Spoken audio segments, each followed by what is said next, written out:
The first exercise is the F exercise. So what we do is we take in air and then we push it out with our diaphragm. So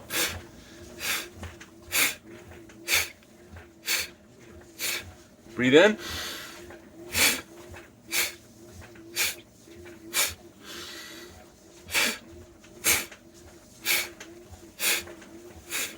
Now, if you're doing it too hard, you might get a little lightheaded. So slow down and breathe. And then do it a little, not as hard. So, again,